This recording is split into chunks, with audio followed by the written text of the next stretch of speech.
유대인들과 메시아닉 유대인들이 모여서 이렇게 읽었던 토라 포션의 일부분을 한번 읽는 시간을 좀 갖겠습니다. 그래서 제가 우리 신민화자매 때 어제 밤늦게 제가 연락을 해서 우리 민화자매 때 한글 개혁 한글로 또박또박 민수기 20장 읽기로 했나? 예, 20장 1절부터 마지막 절까지 우리 전체를 나오세요. 자, 여기서 읽어주세요. 네. 자, 근데 잘 듣기 바랍니다. 이거는 그 대표로 읽더라고요. 제가 메시아닉 공동체 갔더니.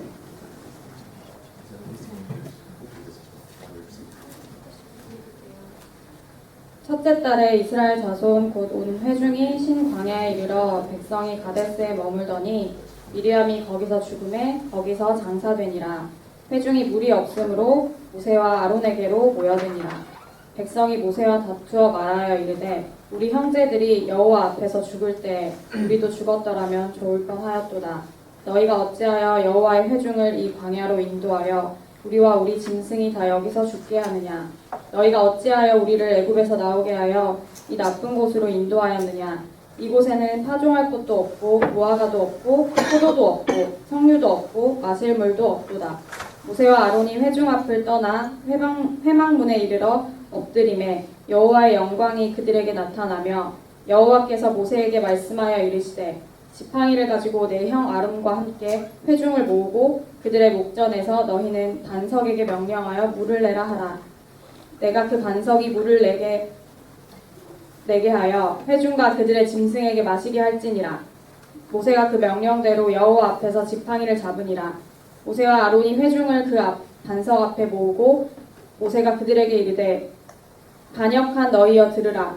우리가 너희를 위하여 이 반석에서 물을 내려 하고 모세가 그의 손을 들어 그의 지팡이로 반석을 2번 치니 물이 많이 솟아나오므로 회중과 그들의 짐승이 마시니라. 여호와께서 모세와 아론에게 이르시되 너희가 나를 믿지 아니하고 이스라엘 자손의 목전에서 내 거룩함을 나타내지 아니하므로 너희는 이 회중을 내가 그들에게 준 땅으로 인도하여 드리지 못하리라 하시니라. 이스라엘 자손이 여호와와 다투었으므로 이를 무리라 하니라. 여호와께서 그들 중에서 그 거룩함을 나타내셨더라. 모세가 가데스에서 에돔 왕에게 사신을 보내며 이르되 당신의 형제 이스라엘의 말에 우리가 당한 모든 고난을 당신도 아시거니와 우리 조상들이 애굽으로 내려갔으므로 우리가 애굽에 오래 거주하였더니 애굽인이 우리 조상들과 우리를 학대하였으므로 우리가 여호와께 부르짖었더니 우리 소리를 들으시고 천사를 보내사 우리를 애굽에서 인도하여 내셨나이다. 이제 우리가 당신의 변방 모퉁이 한 성읍 가데스에 있사오니 청하건대 우리에게 당신의 땅을 지나가게 하소서.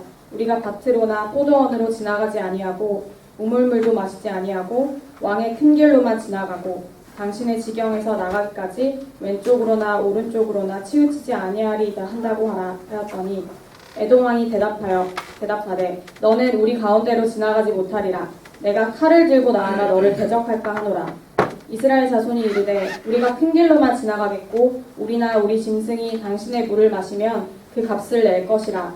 우리가 도보로 지나갈 뿐인즉 아무 일도 없으리이다 하나 그는 이르되 너는 지나가지 못하리라 하고 에돔 왕이 많은 백성을 거느리고 나와서 강한 손으로 막으니 에돔 왕이 이같이 이스라엘이 그의 영토로 지나감을 용납하지 아니하므로 이스라엘이 그들에게서 돌이키니라. 이스라엘 자손 곧 온 회중이 가데스를 떠나 호르산에 이르렀더니 여호와께서 에돔 땅 변경 호르산에서 모세와 아론에게 말씀하시니라. 이르시되 아론은 그 조상들에게로 돌아가고 내가 이스라엘 자손에게 준 땅에는 들어가지 못하리니 이는 너희가 무리에서 내 말을 거역한 까닭이니라. 너는 아론과 그의 아들 엘르아사를 데리고 호르산에 올라 아론의 옷을 벗겨 그의 아들 엘르아살에게 입히라. 아론은 거기서 죽어 그 조상들에게로 돌아가리라. 모세가 여호와의 명령을 따라 그들과 함께 회중의 목전에서 호르산에 오르니라. 모세가 아론의 옷을 벗겨 그의 아들 엘르아살에게 입힘에 아론이 그 산 꼭대기에서 죽으니라. 모세와 엘르아살이 산에서 내려오니 온 회중 곧 이스라엘 온 족속이 아론이 죽은 것을 보고 그를 위하여 30일 동안 애곡하였더라. 아멘.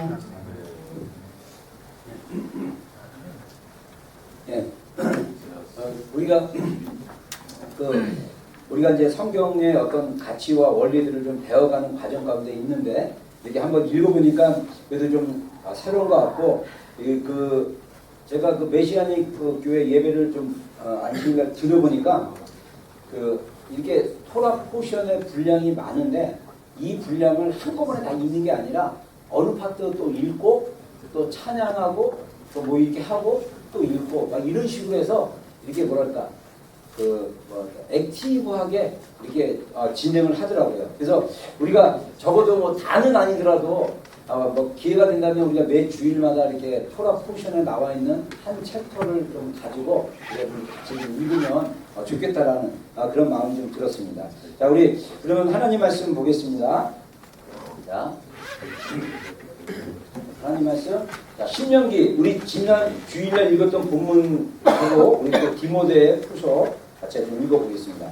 자, 신명기 10장 12절 13절 다 읽겠습니다. 시작. 이스라엘아, 내 하나님 여호와께서 내게 요구하시는 것이 무엇이냐? 곧 내 하나님 여호와를 경외하여 그의 모든 도를 행하고 그를 사랑하여 마음을 다하고 뜻을 다하여 내 하나님 여호와를 섬기고 내가 오늘 내 행복을 위하여 내게 명하는 여호와의 명령과 규례를 지킬 것이 아니냐. 아멘. 자, 우리 지난 주일날 제가 이 본문 가지고 우리 토라에 대한 얘기를 좀 하면서 여러분들에게 말씀드렸듯이 하나님이 우리에게 요구하시는 것은 하나님의 토라의 말씀을 통해서 그 말씀을 행하고 하나님을 경외하고 그래서 사랑해서 마음을 다하고 뜻을 다해서 하나님 여호와를 섬기라는 거. 그래서 그 섬기고 사랑하고 따르는 그 목적이 뭐냐? 우리의 행복을 위해서 하나님께서 우리에게 행하실 것을 우리에게 요구하셨다. 이렇게 얘기하고 있다는 거죠. 자, 그러면 이 말씀과 또 비슷하게 신약에서는 어떻게 말씀하고 있는지 우리 한번 보겠습니다. 디모데후서 3장 16절과 17절 다 읽겠습니다. 시작. 모든 성경은 하나님의 감동으로 된 것으로 교훈과 책망과 바르게 함과 의로 교육하기에 유익하니 이는 하나님의 사랑으로 온전하게 하며 모든 선한 일을 행하는 것을 갖추게 하려 합니다. 예, 자, 그래서 모든 성경은 하나님의 감동으로 된 것이다. 그래서 하나님의 호흡이 숨이 들어가는 것인데 그것이 교훈과 책망과 바르게 함과 의로 교육하기에 유익하다. 그래서 이것을 통해서 이런 은혜, 교훈과 책망과 바르게 함과 의로 교육함을 통해서 하나님의 사랑, 신자들로 하여금 온전하게 해서 모든 선한 능력을 갖추게 하기 위함이다. 그러면 아까 말씀했던 디모데 사도행전 신명기 10장과 디모데후서 3장 말씀을 우리가 종합해 보면 우리가 하나님의 말씀대로 살아가게 되면 우리가 하나님의 말씀대로 순종해서 살게 되면 하나님이 우리 인생 가운데 그 축복들이 열도록 우리가 축복을 누리는 삶을 살아가게 되고 거기서 머무는 것이 아니라 우리 삶 전반에 인격적인 삶의 변화들이 일어나서 결국은 하나님의 온전한 사람이 되어서 모든 선한 일을 행할 수 있는 능력을 갖추게 된다. 여러분 제가 다니엘 컨퍼런스 그거 진행하는 가족들 여기 있다가 저기 예배 끝나고 하는 포스터 뒤에 화장실 들어가는 입구 쪽에 포스터가 있는데 거기 가족에 보면요. 거기 있는 그 나전 선생님이라고 부인인데 이분은 부모님이 목사님 목회자였습니다.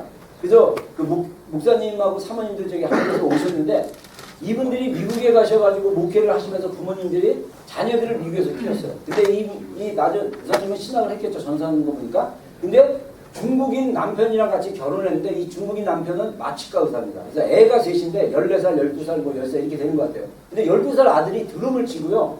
딸이 뭐 이렇게 바이올린 같은 걸 치고 그래서 가족 전체가 가족 아울리치를 온 거예요. 요즘에.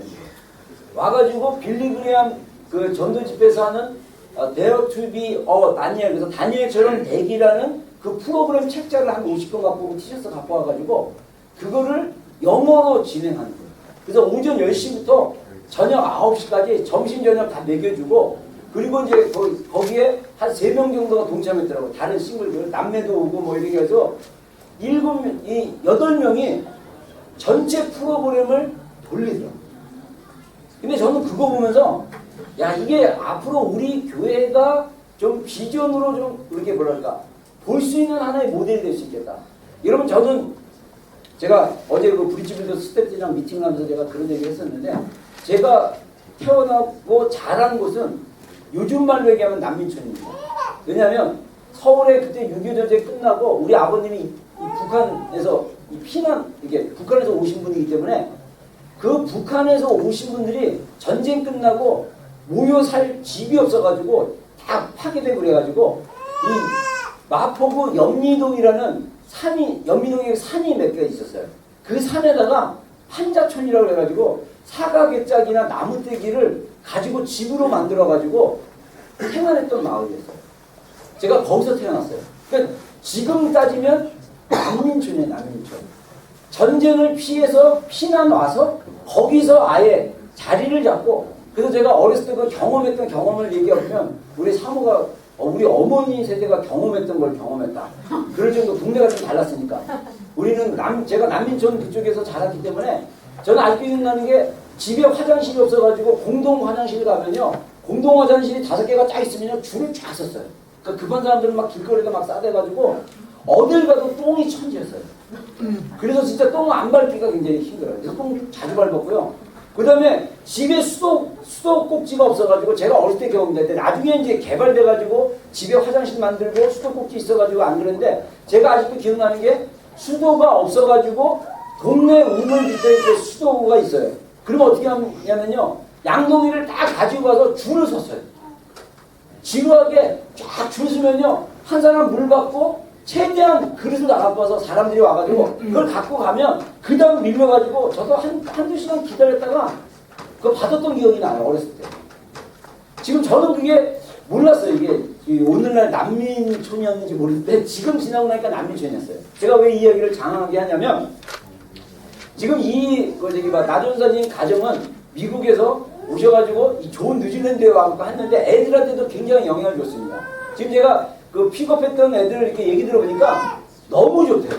너무 좋고 애들에게 이 심심한 방학 기간 동안 얘들이 3일 동안 아침부터 저녁까지 체력적으로 힘들 정도로 막 돌리는 프로그램이었지만 그때가 너무 즐겁고 액티비티하고 친구들끼리 만나고 막 우리 교회 학생부에서는 저기 동화하고 성어가 또 저기 고3이라고 또 리더를 시키는 바람에 또 내일은 또 리더들 점심 또 사준다 그래가지고 뭐 이럴 정도로 막 분위기가 되게 많이 이렇게 그래서 오히려 여기 오클랜드에 있는 크리스찬 청소년들끼리 또 네트워크도 시켜주는 막 이런 역할까지 하더라고요.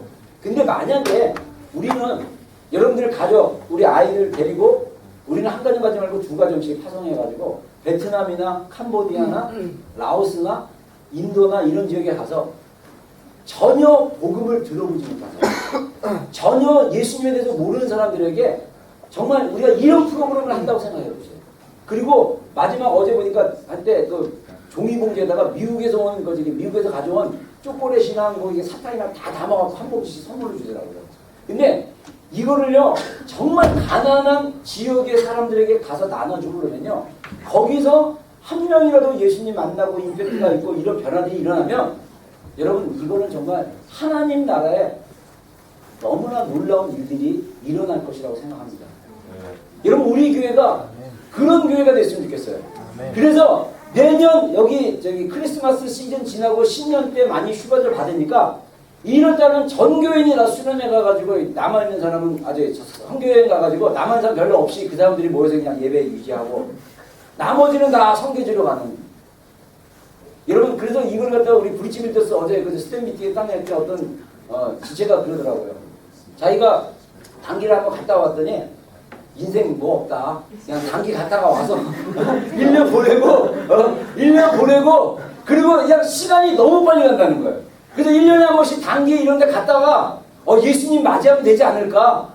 여러분 저는 그 얘기 듣고 야 이게 맞다. 우리 인생이 뭐 있냐. 여기서 여러분들 좋은 데 누리고 막 그냥 좋은 거 처먹고 입고만 이러고 살고 죽는 것보다 주님 오셨을 때 훈장 가요.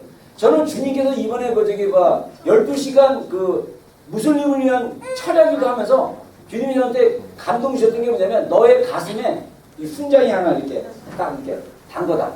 이런 마음이 드는데 우리가 복음을 전하는 일과 하나님의 어떤 나라를 위해서 가난하고 힘들고 어려운 곳에 찾아가서 그들과 함께 해주고 일주일이든 짧은 3일이든 그들과 함께 해주고 격려해주고 축복해주고 여러분 이런 게 하나님 나라의 어떤 훈장과 같지 않나? 저는 그렇게 생각합니다. 여러분 그런 우리가 되기를 주의로 축원합니다. 왜 갑자기 성경을 읽다가 그 얘기를 했냐?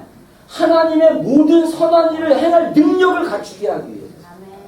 여러분 우리가 그런 일을 감당하지 못한 이유가 뭐냐면 하나님의 말씀으로 그 능력이 채워지지 않기 때문에 우리가 그런 생각도 안 하고 있고 그런 삶이라는 것도 그렇게 살아갈 생각도 안 하는 거예요. 주인을 예배번 드리기도 버티기도 힘들고 그냥 먹고 살기 각박하게 사는 것처럼 살다가 인생 끝날 수도 있어요. 여러분 그렇게 살지 마십시다. 네? 정말 말씀으로 우리가 무장해가지고 그 말씀으로 정말 우리가 제대로 말씀으로 살아내므로써 우리 안에 하나님이 주시는 선한 그 능력을 가지고 하나님의 일을 행하다가 예수님 맞이하는 그런 우리 모두가 되기를 주의로 축원합니다. 아멘. 정말 여러분들 중요해요. 그래서 우리가 매일 가정에서 우리가 성경을 가지고 기도하고 매일 가정에서 우리가 이제 정말 말씀대로 자녀들을 가리키는 것. 이 일들이 우리 안에 좀 필요합니다. 자, 그래서 우리가 두 번째 토라에 대한 얘기를 좀 나누면서 토라의 회복에 대한 두 번째 시간으로 목적. 하나님이 그러면 토라를 주신 목적이 뭐냐? 자, 토라의 목적이 첫 번째는 불신자를 위한 목적이고요. 거기에선 불신자들에게는 그 죄를 깨닫게 하고 그런 게 크리스찬들에게도 신자들에게도 똑같이 해당되는 겁니다. 메시아를 보여주게 되고 그 다음에 신자를 위한 그 목적은 뭐냐? 신자의 그 기초를 굳건히 하게 하는 거고요. 그 다음에 두 번째로 신자를 온전케 하는 거고요. 세 번째로 그 영적인 거울로서 이 토라를 우리에게 주시다. 그래서 이 토라의 목적에 대해서 오늘 이 다섯 가지 것을 간단하게 좀 한번 다뤄보겠습니다. 첫 번째, 이 불신자를 위해서 죄를 깨닫게 하는데 이거는 사실 우리 신자들도 똑같이 동일하게 적용되는 말씀이라고 볼 수 있겠죠. 자, 우리 로마서 3장 20절 다 같이 읽겠습니다. 시작. 그러므로 율법의 ምህ대로 그없다 하시면 눈치가 없나니 율법으로는 죄를 깨달으니라. 네, 그래서 이 토라의 말씀을 통해서 또 우리 성경 말씀을 통해서 이것을 읽을 때 뭐를 깨닫느냐? 죄를 깨닫게 해준다는 거예요. 그래서 불신자들이 성경을 읽을 때 하나님이 얼마나 거룩하시고 의로우신 분인 것을 알게 되면서 자신이 죄인이라는 것을 깨닫게 된다. 여러분, 우리가 죄인인 것을 깨닫게 되는 가장 빠른 방법 중에 하나가 뭐냐면 우리를 창조하신 그 하나님이 얼마나 거룩하냐를 깨닫게 되면 나의 그 연약감을 더 깊이 깨달을 수 있다는 것입니다. 여러분, 그래서 이사야서 6장에 보면 선지자 이사야가 제사장이면서 왕족이었죠. 그리고 선지자였어요. 그 선지자가 하나님 성전에 갔다가 거기서 하나님 성전에 그 하나님의 임재의 옷자락이 가득한 것을 경험하고 그리고 수랍들이 날아다니면서 거룩하다 3번 외치면서 만군의 여호와여 했을 때 이 이사야가 그 하나님의 놀라운 그 거룩하심과 그 영광에 압도되어 가지고 그가 스스로 깨닫기를 나는 입술이 부정한 자다라고 그랬어요. 여러분들 여기서 퀘스천이 뭐냐? 왜 이사야가 하나님의 그 거룩한 임재와 영광과 그것을 깨달았을 때 자기의 그 죄성을 입으로 봤을까요? 이게 모든 사람에게 해당되는 게 아닙니다. 왜냐? 이사야는 선지자였기 때문에 하나님의 말씀을 대언하는 사람이었어요. 제 목사입니다. 이거는 통에 나와있지 않지만 제 목사입니다. 왜 저는 그랬어요? 저 목사한테 왜 하나님 이걸 이사야가 자기 입술이 부정하다고 얘기했을까? 그것은 선지자였던 이사야가 그 전에 하나님의 그 영광과 임재를 보기 전까지 자기가 전달했던 메시지와 이 내용들은 자기가 이해한 수준에서 얘기를 했는데 하나님의 영광과 임재를 보는 순간 그 놀라우시고 거룩하시고 그 영광스러운 그 만군의 여호와의 이름으로 예언했던 게 얼마나 초라했고 그 낮았는지를 그거를 저는 경험하지 않았느냐. 여러분, 우리 현재 수준에서 여러분들 현재 우리 수준에 만족하면 안 돼요. 정말 그 하나님의 영광의 그 어떠함, 그 거룩함의 어떠함을 우리가 깨닫는 순간 나의 그 연약함을 알게 되고 그 죄를 깨닫게 된다. 여러분, 이 세상 사람들이 하나님을 믿지 않는 세상 사람들이 자기가 다 의로운 줄 알아요. 여러분, 놀랍게도 제가 전도하면서 또 주변에 들리는 말에 의하면 제일 전도하기 어려운 사람이 어떤 사람이냐? 착한 사람. 자기 의가 강해요. 착한 사람은요, 의외로 강력해요. 왜냐하면 자기가 선하거든요. 이사야처럼 하나님의 거룩함과 영광을 보면, 아이고, 내가 가졌던 이 착함이 아무것도 아니다. 이걸 깨닫게 됩니다. 여러분, 성경을 볼 때 우리가 하나님의 거룩하심, 하나님의 하나님 되심을 볼 수 있어요. 그러면 우리의 연약함을 깨달아요. 여러분, 죄의 영역 중에 또 하나 뭐냐? 이 죄의 범위가 많이 있지만은 그 중에 하나가 우리의 그 허물도 어떻게 보면 중간이라고 볼 수도 있지만은 이 우리의 연약함도 그 죄에게 자꾸 넘어지고 쓰러지는 그 연약함도 죄로 향하기 때문에 하나님의 거룩한 그 임재와 하나님을 깨닫게 되면 그 연약함이 하나님 앞에 정말 그 거룩으로 가기에는 너무나 걸림돌이고 힘든 영역인 걸 알고 어떻게 합니까? 회개하고 다시 주님 의지하면 그 연약함이 하나님 앞에 강함으로 바뀔 수 있는 거예요. 그래서 우리의 가장 연약한 그 연약함이 하나님의 은혜로 바뀌려면 하나님의 하나님 되심을 회복해야 돼요. 여러분, 제가 지난 주간에 한 2주 정도 제가 이제 결혼 세미나 이게 공부한다고 책을 이렇게 쭉 예습을 했는데 은혜 엄청 받았습니다. 이 가족, 제가 우리 청년들한테도 이 결혼하기 전에 이 결혼의 기본 원리들, 제가 이제 앞으로 이제 결혼 주례를 한다면 조금 주례 내용이 좀 달라질 것 같아요. 그 책 보니까 이 결혼에 대한 정말 더 깊은 그 내용이 있었고, 또 하나 저도 몰랐어요. 목사님에도 불구하고 결혼이 배우자에 대한 섬김이라는 거. 이 섬김도 조종하는 게 아니라 이 섬김의 근원이 어디서부터 나오냐면 하나님과의 연합에서부터. 진짜 우리 개개인이 하나님과 깊은 연합 가운데 들어가지 않으면 이 결혼 생활이 내가 원하는 대로 조종하게 만들고, 그러다 보면 이 결혼 생활이 하나님이 주시는 너무나 축복의 그 시간임에도 불구하고 우리가 이 결혼 시간이 지옥과 같고 괴로운 시간입니다. 이게 어떻게 가능하냐? 우리가 하나님의 거룩하심, 하나님의 진리의 본질을 알게 되면요, 우리의 연약함 먼저 깨닫고 회개하고 우리 먼저 말씀대로 살기로 결정하고 헌신하고 싸워가야 돼요. 성경은 우리를 알고 우리의 연약함을 보게 합니다.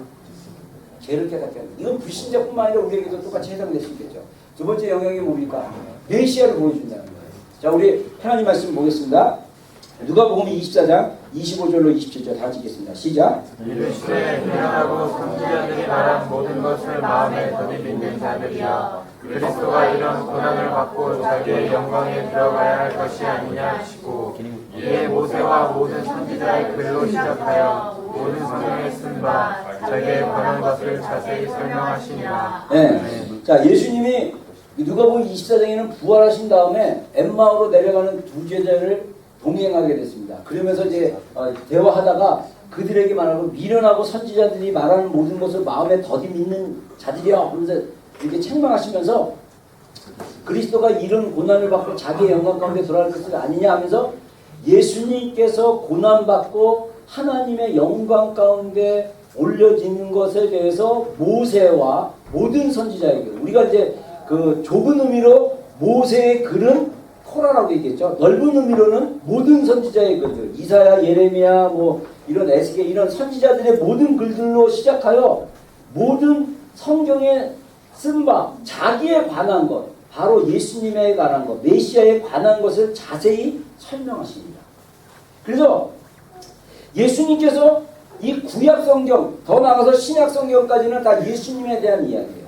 그래서 그것을 설명함으로써 나중에 엠마오의 두 제자가 눈이 열려가지고요, 예수님인 걸 다시 봅니다. 그리고 그 기쁜 마음으로 다시 예루살렘에 가가지고 제자들에게 또 알려주는 그런 이야기가 누가복음 24장 뒤로 이제 계속 이어져요. 정말 성경의 모든 창세기부터 시작해가지고 모든 영역마다 예수님의 그 메시아 되심을 보여주고 있어요. 대표적인 예가 우리가 창세기의 천지 창조 이후 천지 창조가 되고 나서 하나님께서 에덴 동산에서 아담을 갖다가 아담으로 통해서 동물에게 이름을 지게 해가지고 그 다음에 그 사건이 있고 나서 아담에게 짝을 줘서 하와로 하여금 부부를 만들어주고 난 다음에 어떤 사건이 일어납니까? 에덴 동산에 뱀이 나타나가지고 하와를 유혹하고 그 다음에 아담을 타락을 시키죠. 그리고 나서 그 타락하고 하는 그 과정 중에 하나님이 예수님의 그 메시아 되심을 보여주는 사건이 있어요. 그게 뭡니까? 그 나중에 그 아담과 하와가 나무 잎으로 자기의 그 어떤 중요한 부위들을 이렇게 가리는데 하나님께서 그 무화과 나무 잎을 치워버리고 가죽옷을 입혀요.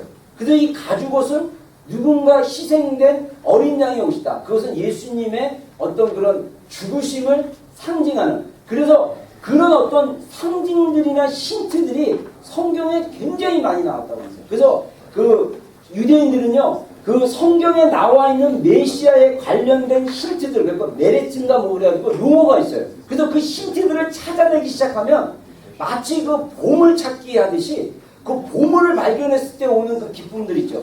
그런 것들을 보게 한다고 합니다. 그래서 성경에 그런 힌트들이 굉장히 많은데 그게 바로 메시아에 대한 힌트들이에요. 그래서 이런 힌트들을 성경 가운데 보여주고 있다. 그래서 불신자들도 정말 그런 힌트들을 찾아가 보면 하나님의 예수님이 메시아인 걸 알게 된다. 우리 성도들도 마찬가지겠죠. 그 다음에 성도들에게 주시는 그 목적이 뭐냐? 신자들에게 주는 목적이 뭐냐면 신자들의 그 견고한 기초를 세우기 위해서 주신다. 자, 현대 유대인들은요, 그 성경의 시작과 과정 전체를 안다고 합니다. 제가 예전에 한번 메시아닉 브레드 TV에서 나오는 이즈락이라는 그 랍비, 메시아닉 랍비의 그 이야기를 듣고 제가 잠깐 얘기했던 게 기억나는데, 이분 얘기가 유대인들은 창세기부터 해가지고 그들은 신약 성경을 가지고 있지 않죠? 유대인들은 창세기부터 해갖고 말라기까지 구약 모든 성경을 거의 애우다시피 다 알고 있어요. 그러니까 전통적인 유대인들, 열심히 있는 유대인들, 아까 보여준 그 동영상에 그 치과 의사였던 골드버그, 이분은 전통적인 유대인 가정에 태어났지만 아버지가 어떤 계기가 돼가지고 세속화되면서 자녀들을 유대인 교육을 안 시켜버렸죠. 그래서 이분은 불신자도 아니고 불가지론자 같이 뭐 이것도 아니고 저것도 아니고 신이 있는 것 같기도 하고 없는 것 같기도 하고 뭐 이런 식의 어떤 믿음을 가졌던 분이었는데, 나중에 예수님 만나는 아까 간증을 보여줬는데, 전통적인 유대인들은요, 어렸을 때부터 아이들을 쉐마 이스라엘, 우리가 읽고 있는 신명기 말씀을 가르치게 했어요. 그래서 자녀들에게 부지런히 가르치는 거예요. 길을 갈 때든지 집에 있을 때든지 뭐 일었을 때든지 앉을 때든지 하나님의 말씀을 부지런히 가르치라고 해서 정통적인 유대인들은요, 아이들을 말씀을 부지런히 가르칩니다. 그러다 보니까 이 전통 유대인들은 성경의 전체적인 맥락에 대한 이해가 있습니다. 그런 장점이 있어요. 근데 단점이 하나 뭐냐? 결말에 예수님이 메시아인 걸 모른다. 그게 단점이에요. 근데 크리스천들의 장점은 뭐냐? 성경의 결론을 알아요. 성경의 결론. 자, 메시아가 누굽니까? 메시아가 누구죠? 예수님이죠. 문성명이 아니고. 네. 메시아가 예수님인 걸 알아요. 결론을 아는데, 우리 이방인 크리스천들의 단점은 뭐냐? 성경의 진행 과정 잘 몰라. 그래서 성경 일독하는 거 아마 평생토록 일독한 사람 그러면 별로 없을걸요? 그러면 한 몇 독한 게 거의 후장감이야. 그리고 그나마 잘난 체 하고 싶으면 성경의 인물과 사건들을 많이 열심히 집중적으로 해요. 그래갖고 누구가 어떻고 막 이런 거 자랑하고 싶어. 그러니까 이게 사실은 사람들 앞에 자기가 얼마나 잘났고 성경을 많이 하는 걸 과시하는 거지, 하나님의 말씀을 매일 묵상하고 주야로 묵상하고 그 말씀이 우리 10년 가운데 DNA로 해가지고 그 말씀으로 우리가 온전한 사람으로 바뀌어서 하나님의 선한 능력을 갖출 수 있는 사람으로 하는 크리스천들이 많지가 않다는 거예요. 여러분, 제가 개인적으로 제 안에 어떤 열망이 있냐면요, 교회 안에 개혁이 필요합니다. 교회 안에 개혁은 첫 번째 종교개혁은 뭐냐면 평신도들에게 성경을 줬어. 성경. 그때 당시 종교개혁이 일어나기 전까지는요, 카톨릭 신부들이 이 하나님의 말씀을 라틴어로 번역해가지고 이 라틴어 성경을 강단에 딱 펼쳐놓고요, 평신도가 와서 성경 만지면요, 불경죄에 해당했습니다. 실제로 그 로마 카톨릭이 유럽을 장악했을 때 말대로 안 되는 일들이 너무나 많이 일어나가지고 하나님의 이름으로 예수님의 이름으로 나쁜 짓을 너무나 많이 했기 때문에 사람들 안에 자각이 일어나기 시작한 거예요. 르네상스가 일어나면서 그러면서 인간 중심의 사상으로 바뀌면서 그 인간 중심의 그 계몽주의 사상이 우리 가운데 오면서 우리 안에 성경 우리가 예수님 믿는 우리들도 안에도 하나님 중심이 아니라 인간 중심의 생각이 들어와 버린 거예요. 우리 신앙 안에. 저는 여기 안에서 다시 종교개혁이 일어나요. 그 종교개혁이 제2의 종교개혁은 제가 책에서 볼 때 평신도들이 사역자로 헌신해야 된다. 이제는 성직자 평신도가 아니라 모든 성도는 왕같은 제사장으로서 하나님의 일을 감당해야 된다. 근데 이거는요 20년 전에 신학교에서 나온 얘기인데 진일된 게 하나도 없어요. 근데 제가 왜 그럴까 생각했을 때 우리 개개인이 그런 삶을 살아내려면 가정에서 말씀이 새로워져야 돼요. 가정에서부터 말씀을 묵상하고 읽고 가르치고 그래서 이 말씀이 우리를 온전하게 만들었을 때 우리가 그 일을 감당할 수 있다. 저는 그렇게 생각합니다. 그래서 우리 여러분들 성경을 단순히 연구하는 수준으로 읽는 수준으로 끝나지 말고 이 말씀이 우리 삶 가운데 그대로 흘러갈 수 있도록 우리가 주야로 묵상하는 거군요. 그리고 제가 하나 기대하는 게 뭐냐면 이제 우리 8월 14일날 그 라비 야코프가 저희 교회 와서 이제 우리가 연합 예배를 좀 드리려고 합니다. 그래서 이제 8월 14일날 주일 예배는 11시 반 연합 예배를 드리려고 해요. 그래서 우리 이번 리더 얼레 때 우리가 이제 결정을 했는데 연합 예배 돼서 이제 이때는 이제 우리가 다 각자 음식 포토락으로 준비해가지고 다 와서 그래서 이거를 하는데 이분한테 좀 우리가 좀 배워보고 싶어요. 제가 들어보고 메시지 좀 들어보고 개인적으로 교제해보니까 굉장히 좋았어요. 저 되게 자극받았고 신선했고 좋았는데 이분한테 또 배워서 제가 하고 싶은 것 중에 하나 뭐냐면 금요일 저녁에 아이들이 있는 가정들은 다 이제 가정에서 모여서 가정 예배를 드렸으면 좋겠다. 그러면 아이 없는 부부와 싱글들은 교회로 와라. 나도 이제 애들 다 켰으니까 이제 교회에서 모여서 뭘 하냐? 교회에서 우리가 안식일날 가정에서 드렸던 예배와 이런 형식을 가지고 우리가 한번 가정에서부터 아빠가 아내를 축복하고 아내가 안식일에 이 메시아닉 유대인들이 하는 어떤 그런 좋은 어떤 그런 패턴들이나 문화가 있다면 그것을 우리가 한번 실습으로 한번 해보면 어떨까? 그래서 금요일 저녁은 자녀들이 있는 가정마다 가정 중심의 예배를 드리고 그리고 나서 자녀들 재워놓고 한 명은 남고 한 명은 철야기도 온다고 뭐 아무튼 모르겠어요.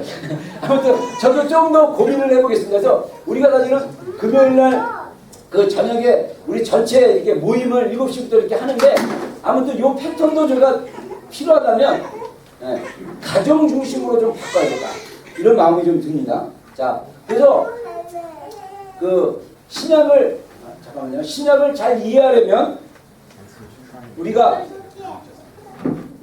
구약을 그 토라를 잘 이해해야 한다. 그래서 우리가 하나님 말씀인 특히 창세기부터 그 창세기, 출애굽기, 레위기, 민수기, 신명기 그 모세 오경의 토라를 잘 이해하면 신약도 잘 이해할 수 있다. 이렇게 얘기할 수 있고요. 그 다음에 신자를 온전케 한다.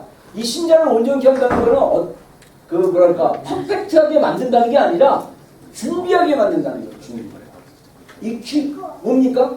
뭔가 무장하게 만든다는 거예요. 여러분 우리 성도들은요 하나님의 그 자녀이면서 또 하나님의 군사 그리스도의 좋은 군사라고 했어요. 우리가 영적으로 군대 마인드를 가져야 되고요. 또 아가서에 가면 우리는 그리스도의 신부예요. 그래서 이렇게 그림에 보면요 신부가 뭘 입습니까? 신부가 결혼식 날 무엇을 입죠? 드레스를 입죠. 예, 드레스. 근데 그 아가서 모습을 보면 그 드레스를 입은 신부의 신발이 하이힐이 아니라 뭔지 아십니까? 분화예요, 분화. 그리고 신부의 손에 하와는 들고 있는 게 아니라 뭐를 들고 있냐? 칼을 들고 있어요. 방패와 칼. 믿음의 방패와 말씀의 권. 이걸 들고 분화를 씌는 신부. 할렐루야. 이렇게 준비되어야 되는 거예요, 여러분들. 근데 제가 하나 더 이번에 이제 하나님 주신 감동을 내면 하나 더 이 드레스가 하얀데 그 안에 그 가슴에 뭐가 있냐면 훈장들이 다 있는 거예요. 근데 그 개수는 그 신부가 살아오면서 하나님의 일에 얼마나 그 동참하고 그 일을 감당하느냐에 따라 훈장의 수가 달라. 어떤 사람은 한 개, 어떤 사람은 없이 그냥. 그냥 제 감동입니다, 이건. 그래서 훈장을 당하는 거예요. 저는 이번에 1년에 한 번 무슬림이면 철야 훈장 하나씩 다 드렸어요, 매년. 여러분 진짜 그리고 여기 선교지 가서 선교 일주일이든 3일이든 선교지 가서 함께 사역하고 동역했던 거, 저는 이게 다 하나의 훈장이 생각해요. 그러면서 성경에 나온 것처럼 우리가 달란트를 줬는데 이 달란트를 최소한 5개 이상은 남겨야 된다. 아니 2개 이상을 합시다. 2개 이상. 1개 남긴 사람은 자기 거밖에 안 남기기 때문에 주님께 책망을 받았지만 우리가 2개 이상의 달란트를 남길 수 있도록 그렇게 하는 게 필요하지 않겠나 이런 생각이 듭니다. 그래서 우리가 정말 신자로서 준비될 수 있게 하려면 성경을 통해서 우리가 교훈이라는 그 옆에 있는 글을 한번 읽어보겠습니다. 시작. 신앙생활 전반에 관한 가르침과 지침을 주는 것이다. 예, 그래서 티칭, 신앙생활을 어떻게 해야 될지에 대한 이 가르침과 지침이 있어요. 그래서 여러분들이 성경을 읽고 묵상하면 이런 지침들을 우리가 배울 수 있고요. 그 다음에 2번째 책망 읽어주세요. 책망. 죄를 지적하고 끊이는. 네. 그 다음에 바르게 함. 올바른 상태로 되돌려준다. 네. 여기 바르게 함은 영어 성경에 교정이라고 컬렉션 교정인데 책망과 바르게 함은 어떻게 보면 같이 볼 수 있어요. 죄가 있으면 죄가 있음을 지적하고 잘못됐다고 꾸짖어야 되고요. 그 다음에 그것을 올바른 상태로 되돌려 주는 거, 이게 교제입니다. 여러분 교회 안에 우리 교회가 성도들이 얼마나 약하냐면요. 그리고 교회 공동체 결속력이 너무 약해가지고 저 그런 얘기 많이 들었어요. 우리 목회자들한테 설교를 했는데 그 성도가 교회를 떠난 이유가 뭐냐면 목사님이 설교 내용 중에 나를 까는 것 같아서 기분 나빠서 떠났다. 여러분 저는 개인적으로 여러분들에게 고백하지만 여러분들 겨냥해서 까는 설교 하나도 안 합니다. 저 옛날에 제가 청소년 사역할 때 제가 모르고 막 옛날에 우리가 그 모교회가 동서울교회가 1년에 한 번씩 체육대회를 했는데 체육대회 하면서 축구를 제가 그때 축구 좋아하니까 우리 학생부 청년들 막 축구하는데 축구를 하면서 제가 그때 약간 지음을 들었어요. 애들 행동에 대해서. 목이 마르니까 물 주는데 물이 그때 주전자 하나였거든요. 막 하면서 서로 처마시겠다고 막 줄 서는데 무질서하고 막 그때 너무 화가 났어요. 그래서 내가 주일날 내가 땄어요. 니들 막 목마를 때 서로 약한 사람들도 막 근데 그 설교를 듣던 우리 교사 한 분이 저한테 연륜이 많은 분이 저한테 와서 전도사님 설교 시간에 이렇게 까시면 안 됩니다. 그래서 그걸 지적할 거 있으면 개인적으로 얘기를 해줘야지 대놓고 설교 시간에 하는 건 안 좋다고. 저는 그때 그분한테 한 수 배웠어요. 아 이거 잘못된 거 막 이렇게 대놓고 지적하면 이게 아니구나. 그리고 나서 되게 조심해요. 여러분 근데 제가 말씀을 풀다 보면 어떤 적용점을 얘기하다 보면 그 적용점이 여러분이 했던 행동하고 연결됐어. 근데 오해를 하기 시작하는 거예요. 목사님이 나 이래서 저걸로 깠네?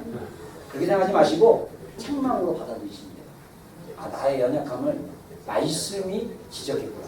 저는 항상 제 양심이 하나님 앞에 여러분들 앞에 거짓말하지 않고 정말 진리대로 말씀대로 여러분들을 가르치기 원하는 목사입니다. 그래서 적용하는 거나 말씀을 풀 때 혹시나 오해되거나 여러분들이 혹시 이렇게 오해해도 이거는 목사님이 깐 게 아니라 말씀이 나에게 찔려서 책망받은 게 됐구나. 그러면 여러분들 교정하십시오. 올바른 상태로 다시 돌아오시면 돼요. 여러분 이거 굉장히 중요합니다. 그래야 우리가 주님의 사람으로 준비될 수 있다는 것입니다.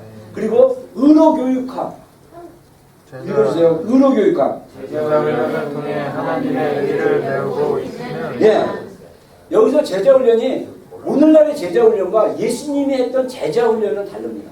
예수님이 했던 제자훈련은요, 먹고 마시고 함께 사역하고 함께 보여주고 함께 나누고, 그리고 어떤 분이 뭐라고 얘기하냐면 어떤 목사님이 얘기하는데 예수님이 밥을 제자들과 자주 먹었는데 먹으면서 나눴던 대화는 주로 토라에 관련된 거예요.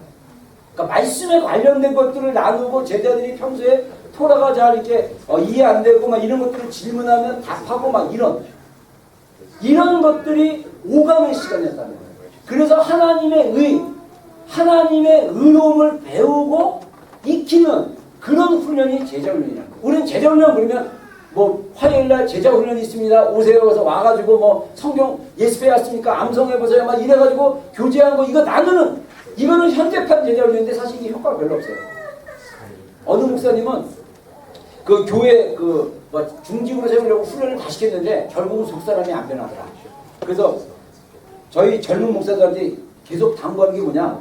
중직 세우지 마라. 나중에 뒤통수 맞는다. 막 이런 얘기까지 할 정도로요. 저는 왜 우리가 하나님의 말씀을 배우는데 왜 우리의 삶이 안 변하느냐? 성경 공부식으로서 학교 수업 듣고 여러분들 학교 수업 듣는 걸 생활에 적용합니까? 아니에요. 학교 수업 듣는 건요 시험 보는 용이에요. 졸업하는 용입니다. 교회 시스템 프로그램도 똑같아요. 그거 맞추는 수준이에요. 진짜 제자훈련은 뭐냐? 은혜교육하는 건 뭐냐면 말씀을 스스로 읽고 훈련하고 나누고 그래서 이것이 나의 것으로 돼서 그래서 삶 속에 적용되어져야 된다는 거예요. 여러분 그래서 하나님의 말씀을 우리가 가정 중심으로 공동체 중심으로 말씀을 읽고 묵상하고 나가는 게 굉장히 중요하다는 것을 여러분들에게 좀 강조하고 싶고요. 그래서 우리가 정말 가정에서 이것이 되고 공동체 소그룹 중심에서 이것들이 되어진다면 우리가 정말 하나님의 일을 감당할 수 있는 그런 온전한 사람, 하나님의 모든 선한 일을 행할 능력을 갖춘 온전한 사람으로 키워야 되고, 여러분 우리는 이제 여러분들도 여러분들 자녀들을 그렇게 키워야 돼요. 그래서 여러분들 자녀들을 어렸을 때부터 선교지에 좀 데려가세요. 데려가서 여러분들이 그 가난하고 어려운 사람들을 어떻게 섬기는 걸 아이한테 보여주셔야 돼요. 이게 제자훈련이에요. 그거 안 하고 맨날 입으로만 가르쳐봤자 소용없고, 하긴 그거 입으로만 착하게 살아라고 얘기한 것도 대단한 것 같더라고요. 우리 한국 사람들은 입으로 그냥 계속 너는 성공해야 돼, 뭐 그냥 꿀리지 말아야 돼. 맨날 크리스천 그런 거 너무나 많아요. 이거 완전히 반성경적이고요. 만mon인 교회 안에 들어온 거예요. 계몽주의, 이성주의. 우리가 성경으로 돌아가야 됩니다. 할렐루야. 아멘. 우리의 자녀들이 우리 자신들이 하나님의 사람으로 온전히 세워서 정말 선한 일을 행할 수 있는 능력을 갖춘 자들로 우리가 준비시켜야 돼요. 저 꽂혔습니다 여기에. 여러분 가정들을 다 그렇게 준비시킬 거예요. 그래서 여러분 가정들이 하다못해 해외 안 간다 그러면 국내에 학대받는 가정 아이들, 국내 어려운 애들 정기적으로 도와주거나 협력해서 돕고, 여기 안에 또 난민들도 있고 여기 뉴질랜드 안에 도움이 필요한 사람들도 많이 있습니다. 그럼 하다못해 그들을 정기적으로 돕거나 그들을 위해서 시간을 내서 가족이 다 같이 가서 도와주는 일들을 했으면 좋겠어요. 여러분들이 많이 참여할수록 제 훈장이 늘 것 같아요. 커질 것 같아요. 저는 그 부르심을 받았어요. 여러분들로 하여금 온전한 사람이 돼서 하나님의 모든 선한 능력을 갖출 수 있도록 도와주는 그런 역할을 제가 해야 될까, 저는 그런 마음이 듭니다. 그리고 마지막으로 이 토라는 영적인 거울의 역할을 한다는 것입니다. 우리 창세기 1장 6절부터 8절 다 같이 읽겠습니다. 시작. 하나님이 이르시되 물 가운데 궁창이 있어 물과 물로 나뉘라 하시고, 하나님이 궁창을 만드사 궁창 아래 물과 궁창 위에 물로 나뉘게 하시니 그대로 되니라. 하나님이 궁창을 하늘이라 부르시니라. 저녁에도 아침이 되니 이는 둘째 날이라. 예, 이 궁창이란 말이 영어에는 워터로 나와 있는데, 아무튼 하나님이 우주를 하늘로 나누고 바다로 나누고, 그 다음에 3절에 여기 세 번째 날에 보면 땅을 물속 가운데 드러나라 해서 육지를 만들고 이런 창조의 과정이 있는데, 우리가 보통 이렇게 토라의 관점으로 봤을 때, 저도 이거 책을 통해서 배운 거예요. 토라의 관점으로 볼 때 이 하늘은 하나님의 말씀의 진리가 영원히 서는, 그래서 우리가 지난주에 읽었던 시편의 말씀처럼 하나님의 말씀이 하늘 가운데 굳건히 서 있으면 막 이런 얘기를, 영원토록 굳건히 서 있으면 이런 얘기 하잖아요. 그러면 우리가 살고 있는 이 땅,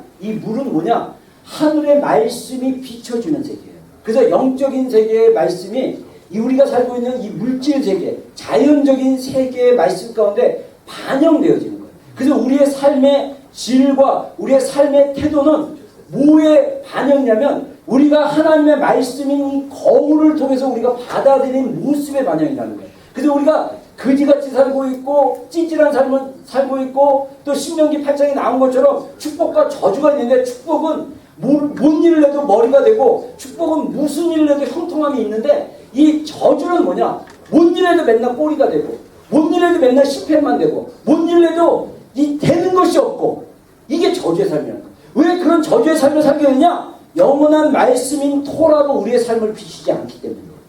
그 말씀을 영적인 거울로 보고 우리의 모습을 보고 우리가 교정해서 다시 돌아와서 말씀대로 살기 시작한다면 하나님이 이 토라를 주신 목적이 우리의 행복을 위한 것이라고. 여러분 우리가 이 땅에서 블레싱 받는 삶을 살게 된다면요 이 세상에서 만족하지 못하는 많은 사람들이 너의 인생은 왜 이렇게 형통하고 너의 인생은 왜 이렇게 축복받고 너는 무엇을 해도 이렇게 잘 되느냐라고 했을 때 여러분들이 이것은 내 힘과 내 능력이 아니라 하나님의 은혜로 된 거라고 말했을 때 하나님은 비로소 영광 받으시는 거예요. 여러분 하나님은요 우리 인생을 통해서 영광 받으시기를 원하십니다. 우리 인생이 실패하고 좌절하고 절망하고 기쁨이 없고 결혼생활에 늘 다툼이 있고 결혼생활에 맨날 실패가 있고 재정 때문에 쪼들리고 인생이 괴롭고 정말 이런 인생을 살아간다면 하나님의 영광에 빛을 나타내지 못하고 오히려 사람들에게 조롱을 받는 그래서 마침을 잃어버린 소금 같은 인생이에요. 불 꺼진 등불 같은 인생이에요. 그런 사람 살지 말라는 거예요. 그럼 그런 사람은 살지 않기 위해서 우리가 어떻게 하냐? 영적인 거울인 토라로 우리가 날마다 말씀을 비춰가야 돼요. 여러분 이거 굉장히 중요합니다. 그래서 이런 어떤 영적인 거울과 같은 그런 계시의 말씀을 이 다윗이 했습니다. 제가 영어 버전은 우리 통역자에게 줬으니까 우리 읽어주세요. 1절을 맞춰서 같이 한번 읽어보겠습니다. 자, 1절 시작. 하늘이 하나님의 영광을 선포하고 풍산이 그의 손으로 신실을 나타내는구나. 나는 나에게 말하고 밤은 밤에게 진실을 전하니 언어도 없고 말씀도 없으며 들리는 소리가 없으나 그의 소리가 온 땅에 통하여 그의 말씀이 세상 끝까지 이르도다. 하나님이 그를 위하여 하늘의 장막을 베푸셨도다. 해는 그의 신방에서 나오는 신랑과 같고 그의 길을 달리니 기뻐하는 장사 같아서 하늘의 끝에서 나와서 하늘 저 끝까지 운행하며 그의 열기에서 피할 자가 없도다. 네. 저기 6절에 이 6절까지 제가 쫙 보면 이 다윗의 시편인데 다윗이 뭐라고 고백하냐면 하늘에 하나님의 영광을 선포하고 막 이러면서 하나님의 소리 하나님의 소리가 4절에 보면 온 땅에 통하고 있고 그의 말씀이 세상 끝까지 임하는데 이르는데 그것을 마치 상징적으로 해로 비유한 거예요. 해가 이 뜨면 장사와 같이 신랑같이 막 퍼지는데 온 땅에 이르는데 하나님의 말씀이 온 땅 가운데 이르는도다 이렇게 고백하는 거예요. 그리고 나서 이 다시 7절에 말씀에 대한 고백을 합니다. 7절부터 한번 다 읽겠습니다. 시작. 여호와의 율법은 완전하여 영혼을 소생시키며 여호와의 증거는 확실하여 못난 자를 지혜롭게 하며 여호와의 도는 정직하여 마음을 기쁘게 하고 여호와의 계명은 순결하여 눈을 밝게 하시다. 여호와의 경외하는 자는 정결하여 영원까지 이르러 여호와의 법도 진실하여 다 의로우니 그리고 나는 순금보다 더 사모할 것이며 꿀과 소울들보다 더 다르다. 또 주의 눈이 이곳으로 경고를 받고 이곳으로 지키므로 상이 크니이다. 아멘. 그래서 다윗이 뭐라 그러니까 하나님의 말씀이 온 세상 가운데 해와 같이 비춰주면서 이르는데 그 말씀은 어떤 말씀이냐? 완전해서 영혼을 깨어나게 한다. 그리고 하나님의 그 말씀의 증거는 너무나 확실해가지고 그 미련한 자도 지혜롭게. 여러분들 머리가 딸리면 성경 묵상하세요. 하나님 지혜 주십니다. 저도 그거 믿어요. 여러분들 그래서 야고보서 말하기를 누구든지 지혜가 부족하거든 후히 주시고 꾸짖지 않으면 하나님께 구하라. 그럼 하나님께 구하면서 기다리는 게 아니라 아침 주야로 말씀 묵상하세요. 소리내서 성경을 읽으십시오. 성경으로 기도하십시오. 하나님의 지혜가 그 사람 가운데 임한 줄로 믿습니다. 여러분 저 말씀을 문자적으로 믿자는 겁니다. 여호와의 교훈은 정직하여 마음을 기쁘게 하고 하나님의 말씀이 우리의 걸림돌이고 짐이 아니라 우리의 마음의 기쁨이 되어야 된다는 거죠. 그리고 그 계명은 순결하여 눈을 밝게 한다. 인간적인 육적인 눈이 아니라 하나님의 영적인 인사이트가 보이는 거예요. 그래서 양심이 살아나면 무엇이 옳고 무엇이 틀렸는지. 그래서 시울에서 말씀해 보면 장성한 자는 선악을 분별 분별하는 단단한 식물을 먹는 자라서 선악을 분별하는 자가 우리가 살다 보면 이게 선인지 악인지 잘 모르고 헷갈릴 때가 있어요. 그것을 분별할 수 있는 지혜가 뭐냐? 단단한 말씀을 먹어야 돼요. 그런 눈을 밝게 하는 그런 역사가 있고 또 여호와를 경외하는 도는 정결하여 영혼까지 이르고 여호와의 법도는 진실하여다 그러니 금 많은 순금보다 더 사모할 것이며 꿀과 송이 꿀보다 더 달도다. 이 말은 뭐냐면요, 이 금을 귀하게 생각하고 돈 벌려고 그냥 개미처럼 일하고 그냥 거지같이 일하고 추가로 일하는 그 인생을 살지 말고 하나님의 말씀을 돈에 집중하듯이 집중하다 보면 하나님이 주신 그 축복들이 있다는 거예요. 그리고 꿀은 뭡니까? 우리가 추구하는 쾌락과 우리가 추구하는 가장 달콤한 거예요. 그것보다 하나님의 말씀을 더 사모하라. 왜? 그 말씀이 더 사모하고 더 귀중하다는 거죠. 그래서 주의 종이 다윗 자신이 이 말씀을 경고를 받고 이렇게 살지 못하면 어떻게 됩니까? 아까 얘기한 대로 인생이 그지 같은 거예요. 이걸 경고를 받고 이것을 지킴으로 상이 크나이다. 할렐루야. 여러분 우리 안에 또 하나의 상은 뭐냐? 하나님의 말씀을 주의하라고 묵상합니다. 그래서 다윗이요 그 뒤에 9절에 고백이 마지막 고백을 보고 마치겠습니다. 다 같이 12절부터 읽겠습니다. 시작. 주의 영혼을 등이 깨달지 않은 이유로 나를 숨은 허물에서 벗어나게 하소서. 또 주의 종에게 고의로 죄를 짓지 말게 하사 그 죄가 나를 주장하지 못하게 하소서. 그리하면 내가 정직하여 큰 죄가에서 벗어나겠나이다. 나의 반석이시여 나의 구속하신 여호와여 내 입의 말과 마음의 묵상이 주님 앞에 연락되게 원하나이다. 아멘. 자, 주의 말씀을 주야로 마음의 입술의 말과 마음의 묵상이 주님 앞에 연락되기 시작하면 우리의 삶 가운데 허물을 깨닫고 숨은 허물에서 벗어나게 되고 죄를 고의로 짓지 않게 되고 그래서 내가 정말 정직해서 이 연약한 죄가 가운데 우리가 벗어날 수 있다. 그러면서 결론으로 이 다윗이 고백하기를 나의 반석이시오 나의 구속자이신 여호와여 내 입의 말과 마음의 묵상이 주님 앞에 연락되기를 원합니다라고 고백을 하죠. 여러분 이거는요 이 아까 골드버거 얘기한 것처럼 주님을 만나고 나서 너는 세이프하다 너는 안전하다라고 하는 그 고백과 마찬가지죠. 나의 반석이다 이런 말씀과 동일하다는 것입니다. 여러분 주님의 말씀을 주야로 묵상하는 여러분이 되기를 주로 축원합니다. 다시 한번 제가 예수님의 이름으로 권면합니다. 우리 교회 성경 이 묵상하기 아침 저녁으로 정말 여러분들 이거 영적 거울로 보면서 기도하세요.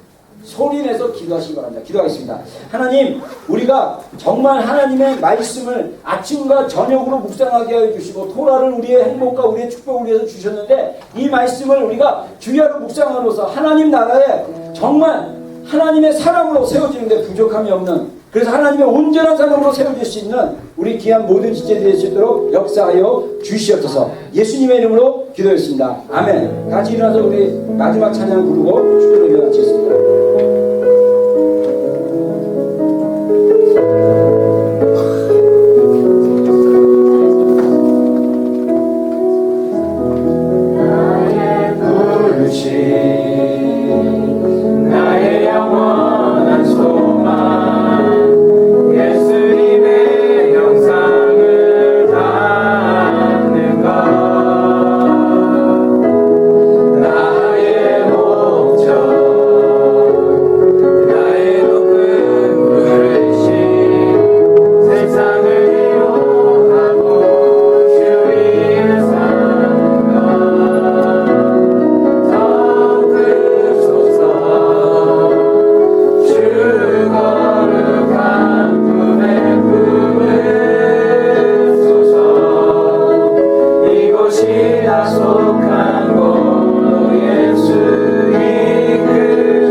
여호와는 그 얼굴을 내게 비추사 은혜 베푸시기 원하며 여호와는 그 얼굴을 내게로 향하여 드사 평강 주시기를 원하노라. 지금은 우리 구주 예수 그리스도의 크신 은혜요 하나님 아버지의 극진하신 사랑과 성령님의 내주하심과 교통하심과 함께하심이 오늘 예배 가운데 있는 모든 신령들 가운데 우리 비전교회에 속한 모든 가정들과 우리 자녀들 가운데 지금도 영원토록 함께하시기를 간절히 축원하옵나이다. 아멘.